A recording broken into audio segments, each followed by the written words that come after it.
Bienvenue à tous dans ce troisième épisode de mon voyage à vélo vers l'Islande. Si vous n'avez pas vu les épisodes précédents, vous pouvez aller cliquer quelque part là-haut.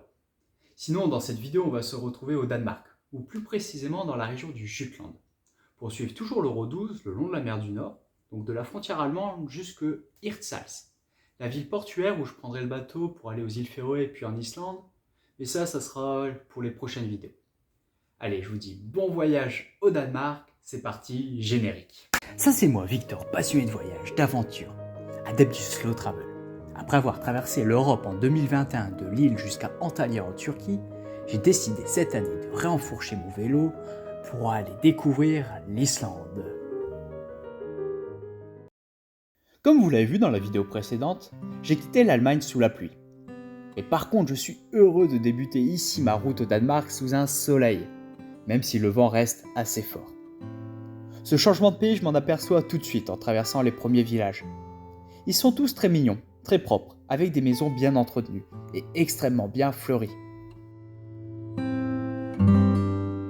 Ma première étape au Danemark sera la jolie et ancienne ville de Ribe, même la plus vieille ville du Danemark.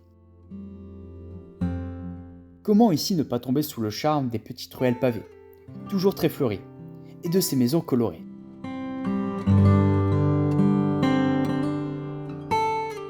Sans bien sûr oublier la magnifique cathédrale.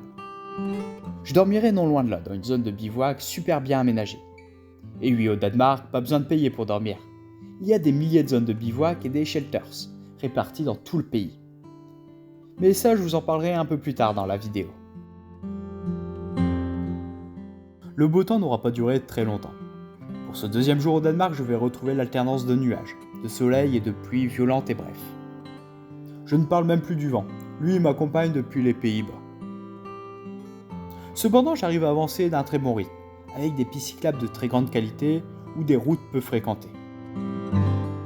En retrouvant la mer au niveau de la ville d'Esbjerg, je tombe par hasard sur une attraction touristique. Une œuvre monumentale moderne de 4 hommes assis face à la mer. Une œuvre qui me fera cogiter seul sur mon vélo, ayant l'impression de voir une allégorie de mon impatience de prendre la mer pour l'Islande. Le soir de cette deuxième journée sera une nouvelle fois dans une zone de bivouac forestière où je ne serai pas seul. Le troisième jour au Danemark, je roule dans un paysage très naturel, très sauvage, coincé sur une fine bande de terre entre la mer d'un côté et un petit fjord de l'autre. Mon chemin est tracé au milieu de dunes entièrement recouvertes de végétation. J'ai l'impression de rouler dans un conte de fées.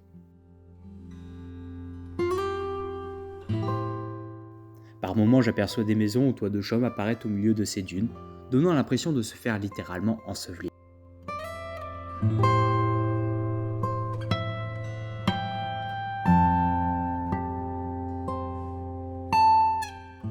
J'apprécie vraiment de rouler sur ces petits chemins. Par contre, je vais me plaindre une nouvelle fois de la météo. Mais aujourd'hui, le vent sera vraiment terrible, avec des rafales jusqu'à 70 km/h.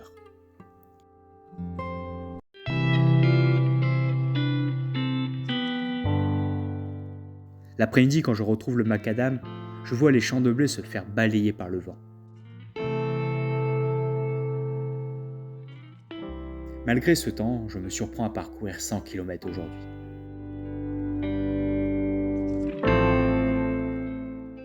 Je trouve une zone de bivouac près d'une plage où la mer est réellement démontée. On devra m'aider à monter ma tente sous ce terrible vent, à côté de shelters, déjà tous occupés.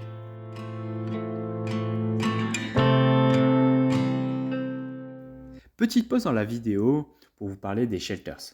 C'est donc des petites cabanes en bois très basses comme vous voyez à l'image où il est libre de venir s'installer pour passer la nuit. C'est naturellement le premier arrivé, premier servi. Et malheureusement en été, elles sont rapidement occupées. Vous verrez quand même par la suite, je dormirai à plusieurs reprises dedans. Allez, retour sur la route. Le jour suivant, le ciel bleu est de retour. Le vent s'est totalement arrêté. Quel plaisir de rouler dans de telles conditions. Le paysage est un peu différent, avec des mini-falaises qui apparaissent, et bien sûr les dunes et les chemins de sable n'ont pas dit leur dernier mot.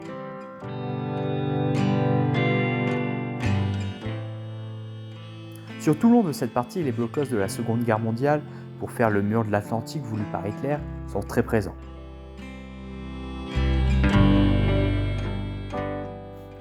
En En arrivant dans la ville de Tiburon, je découvre un original mais très beau mémorial pour la Première Guerre mondiale, ou plus précisément pour la célèbre bataille du Jutland, la plus grande bataille navale de la Première Guerre mondiale.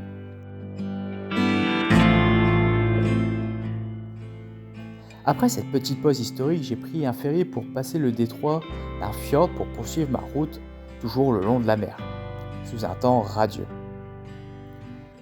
Je roule donc toujours sur des routes très plates pour arriver dans le parc national de Thy, où je profiterai sur la zone de bivouac d'un feu qui chassera les moustiques. Mon 5e jour au Danemark est très similaire au jour précédent. Toujours longer la mer sur des routes extrêmement plates, mais très bien aménagées pour les cyclistes.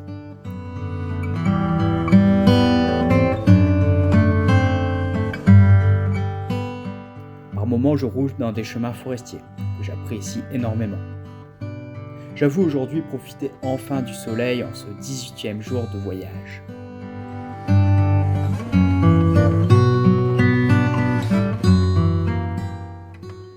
Le 6e jour, je sens que le paysage change légèrement.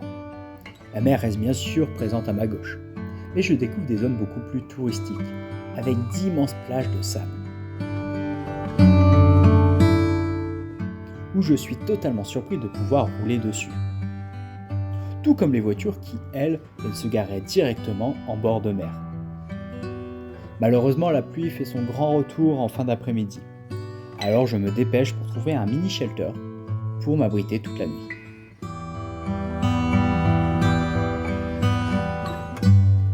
Déjà 7 jours que je suis ici au Danemark et je vais aujourd'hui enfin arriver à Hirtshals, une ville portuaire sans charme mais que je rêve depuis des mois, car je sais que je vais embarquer ici pour les îles Féroé. J'avais 3 semaines en partant de France à vélo pour arriver ici, mais j'aurais mis 20 jours en parcourant 1900 km.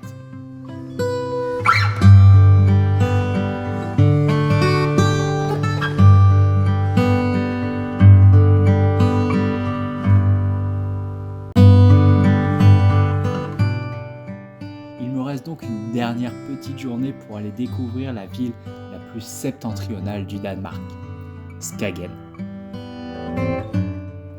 C'est donc avec beaucoup d'émotion que j'arrive au bout du Danemark, où la mer du Nord vient se confronter avec la mer Baltique. Même si les centaines de touristes me gâchent un petit peu le plaisir, je peux dire que je l'ai atteint à vélo. Allez, retour à Hirtshals pour une dernière nuit sur le continent, toujours dans un des fameux shelters.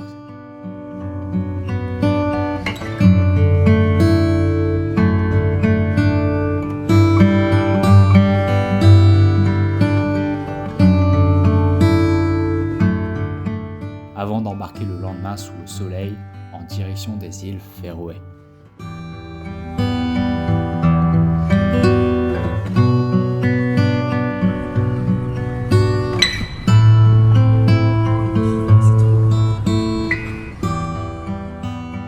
Merci d'avoir regardé la vidéo jusqu'au bout.